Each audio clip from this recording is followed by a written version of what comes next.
Sa bawat tradisyon, may dahilan. Ngunit sa pamahiing pagpag, may mga kwento talagang hindi maipaliwanag. Totoo nga bang may sumusunod sa atin kapag tayo ay uuwi pagkatapos ng burol? Tara, alamin natin ang nakakakilabot na kwento sa likod ng pagpag.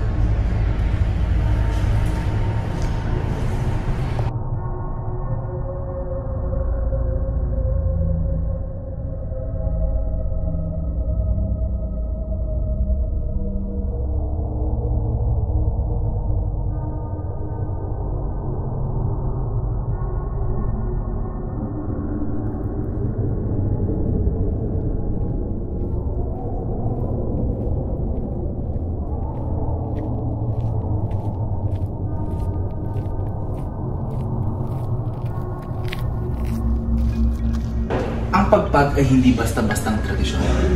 Ayon sa mga naniniwala, hindi dapat ito gawing biro dahil ginagawa ito ng ating mga ninuno. Ngunit sa tagal ng tradisyon ng pagpag, marami ang hindi pa rin naniniwala at hindi sumusunod. Hindi ako naniniwala sa pagpag kasi ang pinaniniwalaan ko kapag namatay na yung isang tao, automatic yung soul niya, wala na yan.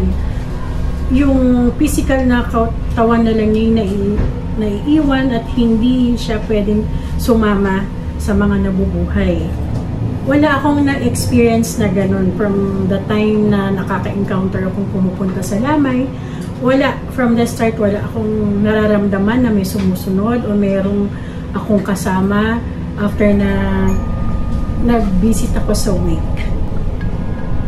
Opinion ko lang na sa mga naniniwala dyan na bago sila maniwala, pagdasal na lang nila yung soul ng relative or friends na dinalaw nila na feeling nila sumusunod sa kanila o sumunod sa kanila.